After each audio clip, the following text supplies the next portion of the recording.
নমস্কার বন্ধুরা, welcome to সিপ্রাস kitchen.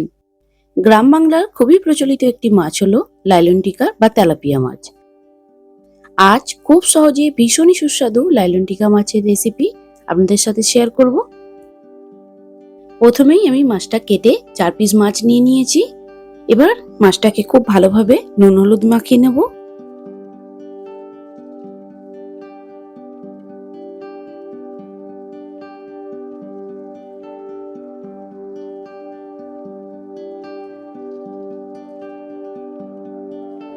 খুব ভালোভাবে নুন হলুদ মাখিয়ে নিয়েছি। এবার ভাজার জন্য তেল গরম করে তার মধ্যে 2 পিস মাছ দিয়ে দিচ্ছি। প্রথমে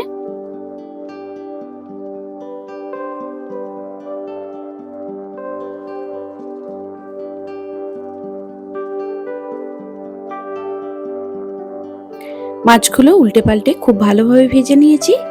এবার আমি মাছগুলোকে উঠিয়ে নিচ্ছি।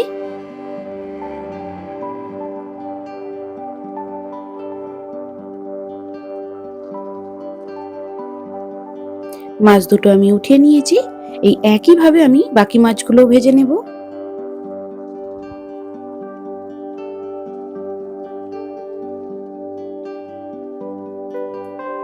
একইভাবে আমি বাকি মাছ দুটো ভেজে নিয়েছি।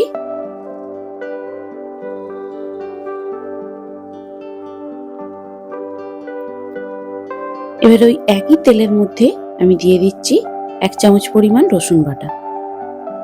দিয়ে প্রথমে রসুনটাকে একটু ভেজে নেব। এর মধ্যে দিয়ে দিচ্ছি 2টো বড় সাইজের পেঁয়াজ বাটা।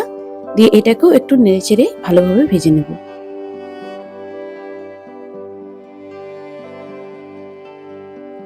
এখানে দিয়ে দিচ্ছি স্বাদ মতো নুন আর খুব সামান্য পরিমাণ হলুদ গুঁড়ো আর 1 চামচ দিয়ে দিয়েছি লঙ্কার গুঁড়ো। আর দিয়ে দিচ্ছি 2 চামচ পরিমাণ টমেটো সস। এই রান্নার ক্ষেত্রে আপনারা টমেটো ব্যবহার না করে টমেটো সস ব্যবহার করবেন, তাতে মাছের ঝালটা অনেকটাই সুন্দর হবে। এবার অল্প জল দিয়ে মশলাটাকে খুব ভালোভাবে কষিয়ে নিচ্ছি। মশলা কষিয়ে যখন খুব ভালোভাবে তেল বেরিয়ে এসেছে, তখন এখানে আমি জল দিয়ে দেব। আপনারা যেমন গ্রেভি রাখতে পছন্দ করেন সেই অনুযায়ী জলটা দিয়ে দেবেন।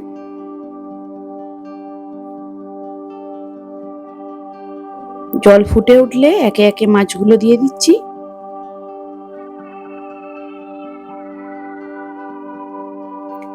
এই একই রেসিপি ফলো করে আপনারা তেলাপিয়া মাছও রান্না করতে পারেন। লাইলন টিকা কিংবা তেলাপিয়া দুটো মাছই এভাবে রান্না করলে খুবই সুস্বাদু হয়। মাছগুলো উল্টে পাল্টে খুব ভালোভাবে একটু ফুটিয়ে নিচ্ছি।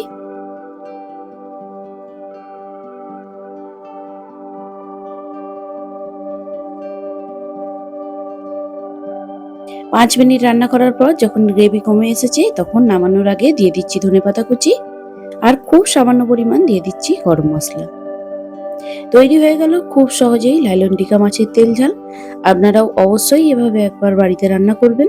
কেমন হলো আমাকে কমেন্ট বক্সে অবশ্যই জানাবেন। ভালো লাগলে আমার চ্যানেলটি সাবস্ক্রাইব করবেন।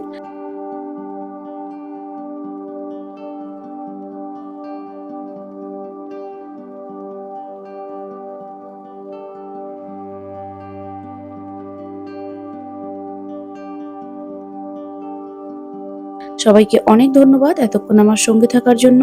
ফিরে আসবো আবার কোনো নতুন ভিডিও নিয়ে। ততক্ষণ সবাই সুস্থ থাকবেন, ভালো থাকবেন।